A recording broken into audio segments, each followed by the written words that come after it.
आज हम लोग बनकेवरा भाग 1 का एक कविता जिसका नाम है सोना ना रूपा भेल पढ़ेंगे, जिसके जो कवि हैं वो पार्थनंद तिवारी हैं।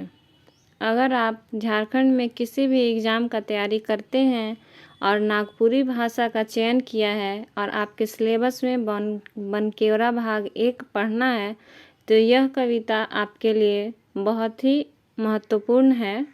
ये कविता जो है देखने में बहुत छोटा है, लेकिन अपने आप में ये बहुत ही अपना गूढ़ अर्थ लिए हुए है। इस कविता के जो कवि हैं पार्थनंद तिवारी, वे आधुनिक काल के कवि माने जाते हैं और इस कविता में उन्होंने समय की महत्ता को बताया है कि समय गुजरने में, समय को बीतने में वक्त नहीं लगता, पता भी नहीं चलता। इसलिए हमें अपने समय का सही उपयोग करना चाहिए, उसे गंवाना नहीं चाहिए, बल्कि उसे अच्छे काम को करने में, अपने कर्तव्य को निभाने में करना चाहिए। और अगर हम ऐसा नहीं कर पाएंगे तो हमारी जो ज़िंदगी है वो गुजर जाएगी और हमें कुछ भी हासिल नहीं कर पाएंगे हम। और जो कुछ हासिल नहीं कर पाएंगे ज़िंदगी में, उसी चीज़ को यहाँ पे कवि बोल रहे हैं कि सोना ना रूपा भेल। सोना मतलब सोना धातु है जो बहुत ही बहुमूल्य होता है, और रूपा का मतलब चांदी होता है। तो यहाँ पे सोना रूपा का मतलब अनमोल रत्न ले सकते हैं। तो इसका मतलब ये हुआ कि अगर हम समय का सही से उपयोग न करेंगे तो न सोना प्राप्त हुआ न चांदी प्राप्त हुआ। अर्थात भाव यह है कि अगर समय को महत्व नहीं दिए तो ज़िंदगी में ऐसा कुछ भी नहीं कर पाएंगे जो अनमोल हो, यानी जो सोना और चांदी की तरह मूल्यवान हो। इसलिए इस कविता का जो शीर्षक है वो है सोना ना रूपा भेल। आइए पढ़ते हैं। पल क्षण घड़ी घड़ी बीतल दिन रे संगी, पानी कर बुलबुला सन रीतल दिन रे संगी, सपना एक आवेला। यहाँ पे पल, क्षण और घड़ी घड़ी, ये जो चारों शब्द हैं वे समय को प्रदर्शित कर रहे हैं। और बीतल का मतलब होता है समाप्त हो जाना। और यहाँ पे जो संगी वर्ड यूज हुआ है वो संगी का शाब्दिक अर्थ होता है साथी, लेकिन यहाँ पे मतलब साथी को संबोधित करते हुए कवि जो हैं वो कह रहे हैं। और अगर हम पल मतलब पल क्या होता है, तो जो पहले के ज़माने में है, एक पल का जो है वो 24 सेकेंड होता था, और एक घड़ी का मतलब 24 मिनट, और एक दिन का मतलब 24 घंटा होता है। और जब ये पल जो वर्ड है उसको 2 बार अगर जोड़ दें, जैसे पल पल, तो पल पल का अर्थ होता है कि हर पल, हर एक पल। और पल और क्षण दोनों एक दूसरे का पर्यायवाची शब्द है। और घड़ी घड़ी का अर्थ होता है बार बार या रह रह कर। तो यहाँ पर जो कवि लिखे हैं कि पल क्षण घड़ी घड़ी बीतल दिन रे संगी, तो कवि हैं कह रहे हैं कि पल क्षण अर्थात हर एक पल, हर एक समय, और घड़ी घड़ी अर्थात जो बार बार, बीतल दिन रे संगी, तात्पर्य है कि हमारा जो हर एक पल है जो बार बार रह रह कर बीतते जा रहा है, समाप्त होते जा रहा है। कहने का तात्पर्य है जिंदगी का समय जो समाप्त होते जा रहा है। और किस प्रकार से समाप्त हो रहा है, तो पानी कर बुलबुला सन रीतल दिन रे संगी। तो यहाँ पे कवि कह रहे हैं कि हमारा जो ज़िंदगी है वो पानी के बुलबुला के समान जो है वो बीत रहा है, ख़त्म हो रहा है। बुलबुला का मतलब होता है कि बुलबुला मतलब बोटो उठना होता है। बोटो, नागपुरी में बुलबुला को बोटो कहा जाता है। और रीतल का अर्थ होता है बीतना। तो इसका अर्थ हम लोग समझ गए कि हमारा जो ज़िंदगी है पानी के बुलबुला के समान ख़त्म होते जा रहा है। और पानी के बुलबुला को इस कविता में बहुत ही महत्वहीन बताया गया है। अगला पंक्ति है सपना एक आवेला आवेला जाएला। तो कह रहे हैं कि सपना आता है और जाता है, अर्थात समय जो है आता है और जाता है। जब एक नया समय या नया पल जैसे ही मिलता है, वैसे ही जो पुराना मिला हुआ पल था, पुराना जो मिला हुआ समय था, वो तुरंत छिन जाता है। इसी को कवि कह रहे हैं कि सपना आवेला जायला। अगला पंक्ति है, सूत्रधार पुत्री के थई थई नचुआवेला।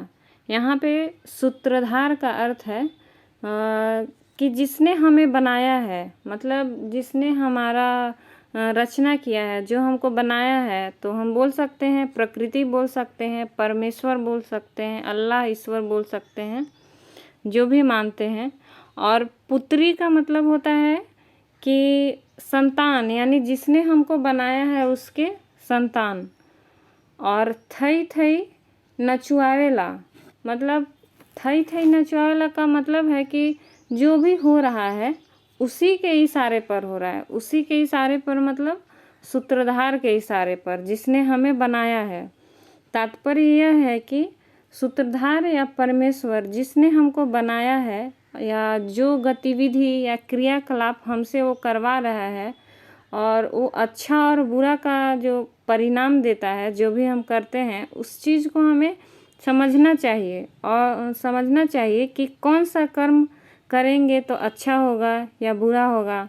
जैसे हम लोग एक चीज़ बोलते हैं, एक पंक्ति बोलते हैं कि उसकी मर्जी बिना पत्ता हिलता नहीं। तो इसमें हम यही बोलना चाहते हैं कि ईश्वर की मर्जी के बिना पत्ता नहीं हिलता। तो वही सेम चीज़ है जिसको यहाँ पे कवि ने थई थई नचवाए वाला बोला है, मतलब थई थई नचवाने वाला सूत्रधार को बोले हैं। यानी कि सूत्रधार जो है, हम उसके खिलौना के जैसे हैं। वो जैसे चाहता है वैसे हमें नचाता है, वैसे हमें खेलता है हमारे साथ। अगला पंक्ति है, सोना न रूपा भेल बीतल दिन रे संगी जिंदगी झरोखा से। तो यहाँ पे सोना न रूपा भेल, भेल का मतलब होता है हुआ। सोना रूपा अनमोल रतन या जो बहुमूल्य चीज़ है, उस चीज़ के रूप में प्रदर्शित किया गया है।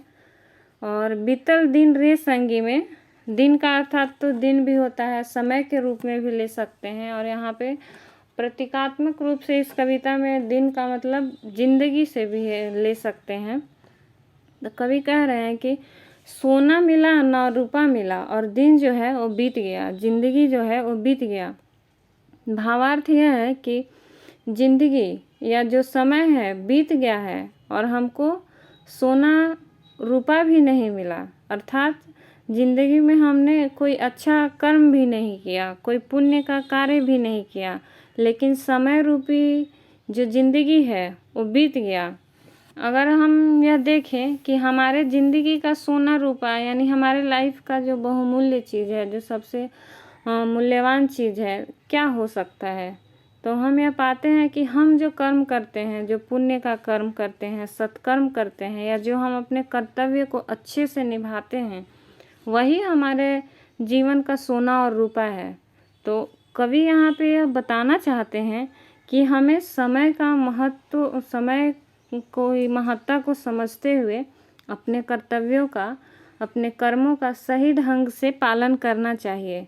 नहीं तो समय कम है, ज़िंदगी बीत भी जाएगा और हम कुछ कर नहीं पाएंगे, और पता भी नहीं चलेगा कि ज़िंदगी जो है वो कैसे बीत गया। अगला पंक्ति है, जिंदगी झरोखा से झांकेला आकेला। यहाँ पे जिंदगी यानी कि ज़िंदगी, झरोखा मतलब शाब्दिक अर्थ खिड़की होता है, झांकना का मतलब होता है हुलकना या फिर देखना बोल सकते हैं। आकेला मतलब आकलन करना या किसी चीज़ का मूल्यांकन करना। तो यहाँ पर कवि कह रहे हैं कि जिंदगी के झरोखा से झांक करके, आकलन करके, यानी मूल्यांकन किया जा रहा है। क्या मूल्यांकन किया जा रहा है कि आपने अपनी ज़िंदगी में कितना अच्छा कर्म किया है, क्या पाप या पुण्य किया है, जो आपका कर्तव्य था वो आप कर पाए कि नहीं, इस चीज़ का मूल्यांकन हो रहा है। और यहाँ पे इस चीज़ का मूल्यांकन कौन कर रहा है? इस चीज़ का मूल्यांकन सूत्रधार के द्वारा किया जा रहा है, परमेश्वर के द्वारा किया जा रहा है, जिसने हमें बनाया है उसके द्वारा किया जा रहा है। और सूत्रधार जो है ये सब चीज़ कहाँ से आँक रहा है, तो ज़िंदगी के झरोखा से आँक रहा है। कवि ने यहाँ पे ज़िंदगी का जो तुलना है एक झरोखा से किया है, खिड़की से किया है। ऐसा इसलिए कि देखते हैं कि कमरा जो है वो बड़ा होता है, उसमें खिड़की एक बहुत छोटा सा पार्ट होता है। उसी तरह हमारी ज़िंदगी भी बहुत बड़ी नहीं है, उसमें जो समय है बहुत कम है, बीत जाएगा। इसलिए उन्होंने ज़िंदगी झरोखा वर्ड का यूज किया है। अगला पंक्ति है, पानी भरल कराही में पुआ कहूँ पाकेला। कवि कह रहे हैं कि पानी भरा हुआ कढ़ाई में पुआ कैसे पकेगा। एक्चुअली पुआ पकाने के लिए तो तेल चाहिए, पानी में तो नहीं पक सकता है। तो यहाँ पे कवि का भावार्थ यह है कि अगर आप इस जीवन में कोई अच्छा कर्म नहीं करेंगे तो पाप पुण्य का हिसाब कैसे होगा, आपके जीवन का आकलन किस प्रकार होगा। अर्थात आपको इस कड़ाही रूपी ज़िंदगी में, मतलब कड़ाही अगर मान ले ज़िंदगी को, तो कड़ाही रूपी ज़िंदगी में पुआ पकाने के लिए, यानी कि कुछ फल पाने के लिए, अच्छा फल पाने के लिए, या हम बोल सकते हैं कि किसी भी व्यक्ति के जीवन का ये होता है कि हम जीवन में कुछ ऐसा कर ले, मतलब अच्छा कर्म कर ले कि हमको स्वर्ग मिल जाए।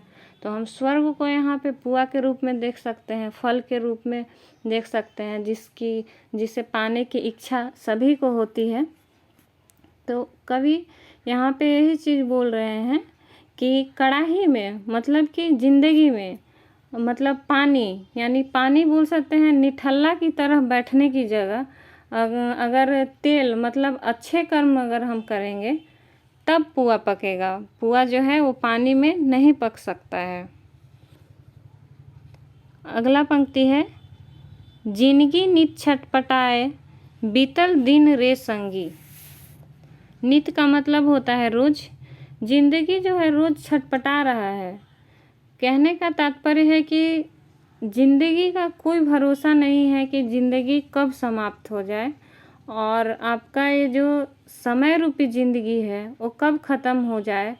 और बीतल दिन रे संगी, मतलब कि दिन बीतते जा रहा है, ज़िंदगी का भरोसा नहीं है कि कब क्या हो जाए, और ज़िंदगी ख़त्म हो जाए उससे पहले हमें समय के महत्व को समझते हुए हमें अच्छा कर्म करना चाहिए, ताकि हमें पुण्य प्राप्त हो, हम लोगों को अच्छा फल मिले। अगर आपको ये कविता अच्छा लगा हो तो लाइक करें, सब्सक्राइब करें। वीडियो देखने के लिए थैंक यू।